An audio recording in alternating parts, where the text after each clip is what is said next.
everyone, Jen Roque here at StampCampWithJen.com. I am an independent Stampin' Up! Demonstrator in Central Florida.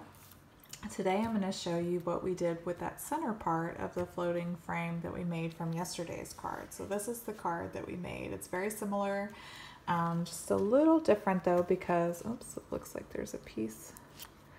There we go.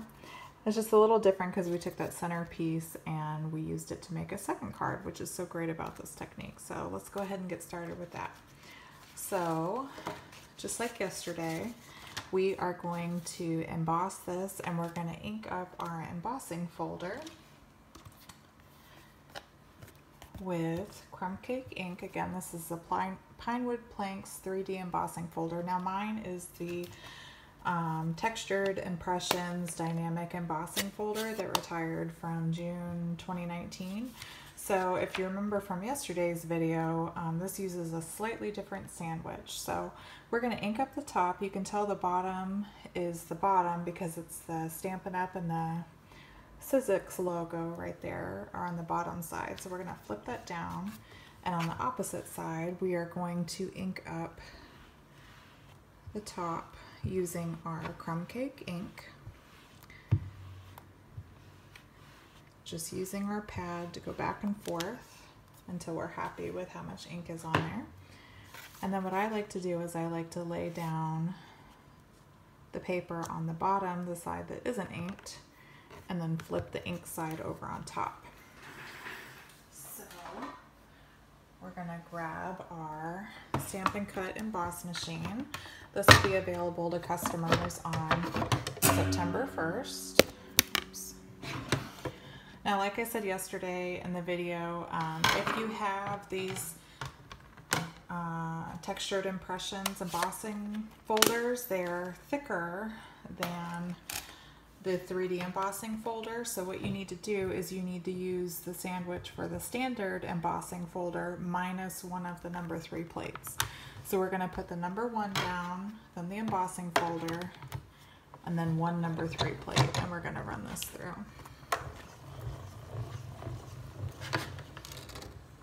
Okay.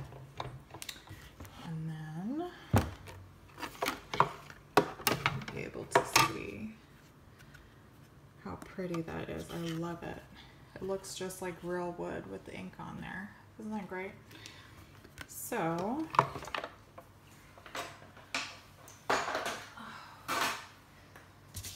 I just think that's so cool. Okay, so that's a fun technique to use. It just gives you a little bit dimension, makes the embossing folder really come to life and really give it a little more depth.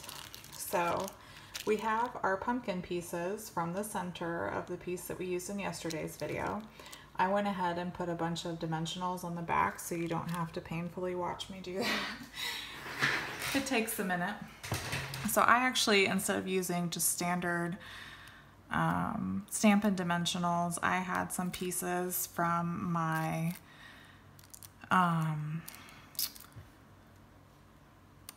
foam adhesive sheet. Excuse me, my brain's going blank. I had some foam adhesive pieces left over, so I just kind of cut those down to size. So like I recommended yesterday, kind of take a section, only one small section, and take the dimensionals off, and then you can go back and flip it over and remove the rest. And this is just a good tip so that you're not fighting with all of the stickiness of the Stampin' Steel moving around and then all of the stickiness of your foam pieces. Oops, this one's so small it's trying to come up. Okay.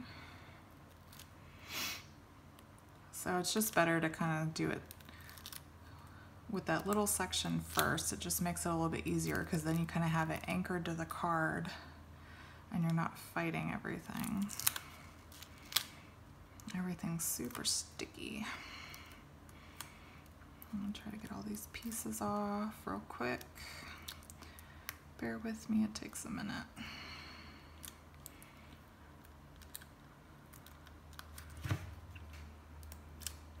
Some of my smaller ones are even more difficult to get the backings off. Oops.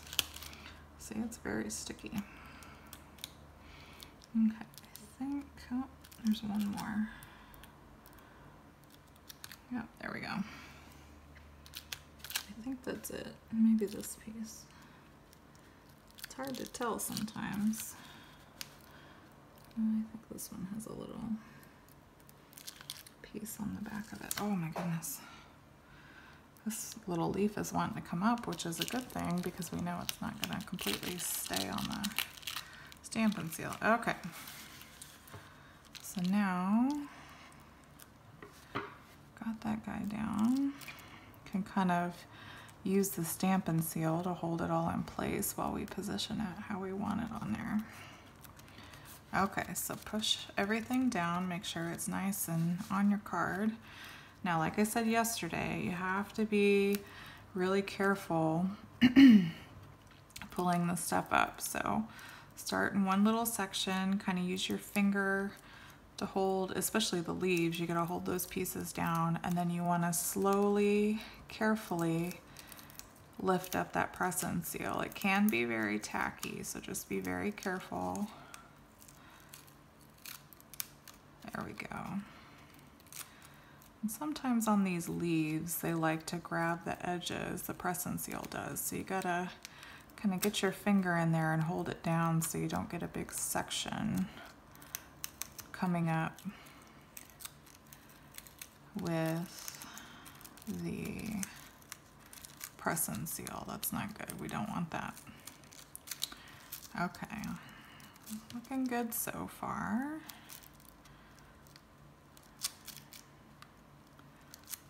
Kind of keep your finger close to where the press and seal on your right hand, like I'm doing. Kind of keep your finger close to where it's pulling off of the image too, and do it real slow. And that seems to kind of help a little bit. If it does start to tear in a specific section, move to a different section and kind of maybe pull in the opposite direction and see if that works a little better. Sometimes it does. And then you don't get this big rip in the middle of your image too. So this is working pretty good.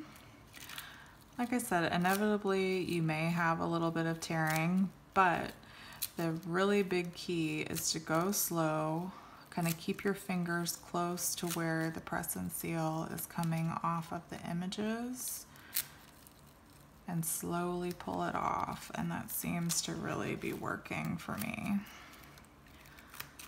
I watched Jennifer McGuire do this, and she just pulled it off of her stuff with ease, had no tearing. I don't know how she did that because I have not had that kind of luck. I really, if I pull it too fast, it will grab, so I really have to do it really, really slow. And these stems can be kind of tricky too on the pumpkins, so you got to be real careful.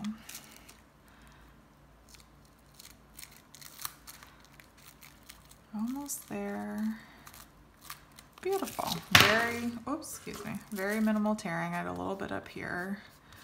But a lot of times with the tearing too, if it's a big tear, you can just put a little bit of liquid glue under it, and that'll help too. So, all right, so before we go any further, I'm gonna take my cinnamon cider card base. Now this is 4 1/4 by 11. I wanted it to be top folding. I really like that for this card. So let's see, I want this to be the outside. And again, take your bone folder and burnish those nice tight creases. And again, I'm using Stampin' Seal because with the 3D, I feel like with the ridges and everything, that extra hold from the seal is really what you need for this card.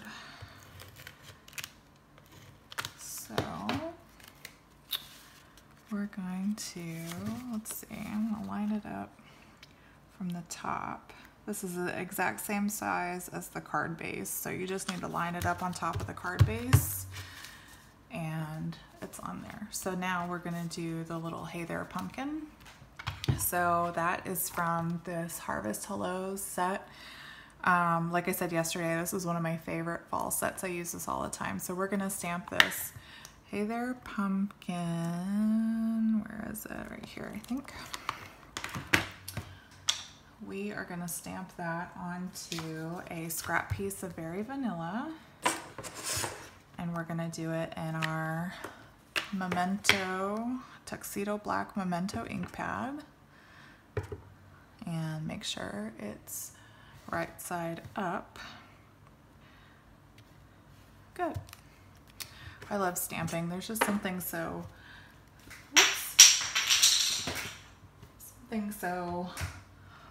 therapeutic and calming about it. I don't know what it is, but for this one, I just used my paper snips here and just kind of went around the sentiment. Now I liked separating it a little bit, so I did the hey there by itself, and then we're gonna trim down the pumpkin, and then that way we can just kind of move the sentiment around on the card front a little bit. Okay, so move that out of the way here. So, oh, I might want to trim this a little bit too, actually, real quick. Just want them both to be about the same size there. Okay, so now we're going to take some dimensionals here. I might just cut a couple of these in half, or in thirds even. I think thirds is good because they're not real thick. So we'll just kind of flip this over. Yeah, I think one cut in thirds is really about what we need here.